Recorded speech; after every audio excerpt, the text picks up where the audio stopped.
আজকের সকালটা একদম আলাদা, কারণ আজকে চা আর টিফিন সম্পূর্ণ নিজের জন্য বানাচ্ছি।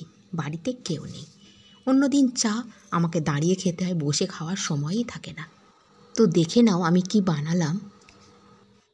আটায় অল্প লবণ দিয়ে একটা ব্যাটার আমি বানিয়ে নিয়েছি। তোমরা চাইলে ময়দারও করতে পারো।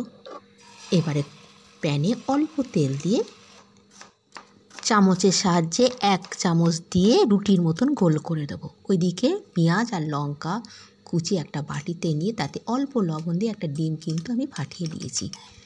এবার এটা উল্টে পাল্টে একটু ভেজে নেব, নিয়ে একটা থালায় তুলে রেখে এবার ওই যে ডিমের গোলাটা দিয়ে তার উপরে ওই রুটিটা দিয়ে দেবো।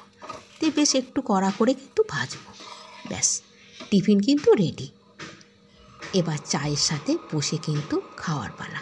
আমার এই নিজের জন্য টিফিনটা তোমাদের কেমন লাগলো জানিও। টাটা।